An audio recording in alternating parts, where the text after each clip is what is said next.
আসসালামু আলাইকুম। ডক্টর মোহাম্মদ ইউনূস অন্যান্য সরকারদের মতো সে জোরপূর্বকভাবে রাষ্ট্রের ক্ষমতায় বসেনি। তাকে দেশের জনগণ, তাওহিদি জনতা তাকে ক্ষমতায় বসিয়েছে। ডক্টর মোহাম্মদ ইউনূস অন্য রাষ্ট্র প্রধানদের মতো বা প্রধানমন্ত্রীদের মতো তিনি স্বৈরাচারী করতেছেন না। তিনি কোনো দেশের মানুষের সাথে জুলুম করতেছেন না। ডক্টর মোহাম্মদ ইউনূস তাকে দেশের তাওহিদি জনতা বসিয়েছে জোরপূর্বক ভাবে। সে প্রথমত বসতে রাজি ছিল না, জোরপূর্বক ভাবে তাকে বসানো হয়েছে। অন্য অন্য দেশের অন্যান্য রাষ্ট্রপ্রধানরা বাংলাদেশের অতীতে যারা ক্ষমতায় এসেছে বসেছে এই চেয়ারে, তারা কিন্তু ক্ষমতায় বসার পরে ওই চেয়ার ছাড়তে রাজি হয়নি। ওই চেয়ারটার ভিতরে একটা জাদু তাদের তাদেরকে কাজ করাতো। কিন্তু ডক্টর মোহাম্মদ ইউনূস প্রধান উপদেষ্টা, তিনি কিন্তু চায় না তার সম্মান ক্ষুণ্ণ হোক, তার সম্মানে আঘাত লাগুক, বা তার সম্মানে তিল পরিমাণ একটা কালো ময়লা পড়ুক, সে এটা কখনোই চায় না। যার কারণে ডক্টর মোহাম্মদ ইউনূস সবসময় একটা জিনিস ঘুরে ফিরে দেখতেছি যে কিছু থেকে কিছু হলে ডক্টর মোহাম্মদ ইউনূস তিনি ক্ষমতা থেকে সরে যেতে চায়, প্রধান উপদেষ্টা থেকে পদত্যাগ করতে চায়।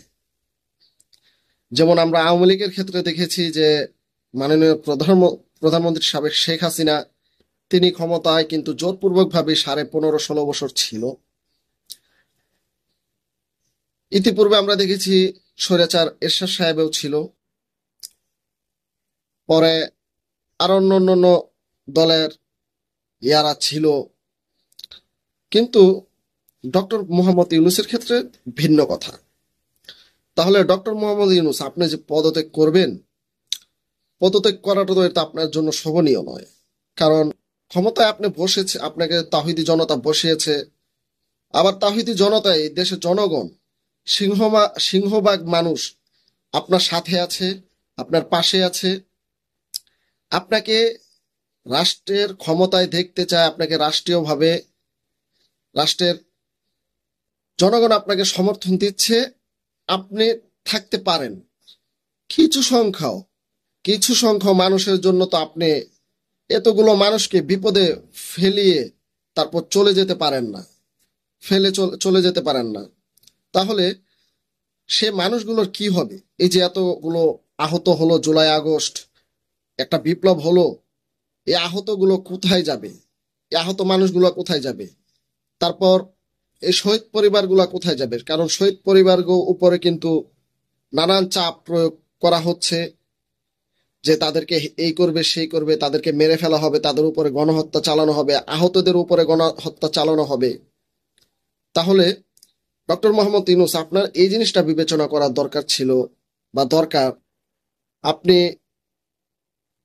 আপনার জায়গা থেকে আপনার যে সিদ্ধান্ত আপনি নিয়েছিলেন সেই সিদ্ধান্ত থেকে সরে এসে দেশের স্বার্থে, জনগণের স্বার্থে, দেশের মানুষের পাশে আপনি কাজ করুন। আপনি একজন নোবেল জয়ী মানুষ, আপনি কাজ করুন। আমি আমি জানি আপনি অনেক সফট হার্ট, অনেক সফট হৃদয়ের মানুষ, আপনার মনটা অনেক নরম, আপনি কোনো ক্যাচাল পছন্দ করেন না, আপনার খ্যাতি রয়েছে। আমরা চাই না আপনার খ্যাতি নষ্ট হোক, আমরা চাই আপনি থাকুন, ক্ষমতায় থাকুন। কারণ যেহেতু আপনি 5 বছর ক্ষমতায় থাকুন, কোনো সমস্যা নেই। ডক্টর মোহাম্মদ ইউনূস, আপনি শহীদের রক্তের পথ ধরেই দায়িত্বপ্রাপ্ত হয়েছেন, দায়িত্ব নিয়েছেন। তাই তাই বলবো ডক্টর মোহাম্মদ ইউনূস, আপনি শহীদের পরিবারের কথা, শহীদের পরিবারের সাথে কথা না বলে আপনি যেতে পারেন না। শহীদ পরিবারদের সাথে কথা বলে আপনার ক্ষমতা থেকে বা পদত্যাগ করতে হবে। কারণ এই শহীদের পথ ধরেই কিন্তু আপনি ক্ষমতায় এসেছেন, বা প্রধান উপদেষ্টা আপনি হয়েছেন, এবং কি দেশের রাজনৈতিক দলগুলো কিন্তু আপনাকে সমর্থন দিয়েছে। সিংহভাগ মানুষ আপনার পাশে আছে দেশের। তাহলে বোঝা যাচ্ছে যে আপনার সমর্থন 83% বা 85% বা 90%ই ধরা যায় যে আপনার পাশে দেশের জনগণ আপনাকে চায়। তো আপনার এই সমর্থন আপনি ফেলে কেন আপনি চলে যাবেন কিছু সংখ্যা মানুষের কথা শুনে? কোনো প্রয়োজন নেই। আপনি আছেন, আপনি থাকুন। আপনাকে দেশের জনগণ আরো 5 বছর ক্ষমতায় দেখতে চায়। আপনি ডক্টর মোহাম্মদ ইউনূস, আপনি আরো 5 বছর ক্ষমতায় থাকুন। এটা নিয়ে কোনো কারো সমস্যা হবে না। ভালো মানুষের শত্রু থাকে, শত্রু মানুষেরও শত্রু আবার থাকে, এটাই স্বাভাবিক। ভালো মানুষের শত্রু সারা জীবন থাকবে। তাই আপনাকে বলবো যেন আপনি আরো 5 বছর ক্ষমতায় থাকুন, এটা কোনো প্রবলেম নয়। সবাই কি বলেন অবশ্যই আপনার মূল্যবান মতামত অবশ্যই কমেন্ট বক্সে জানাবেন।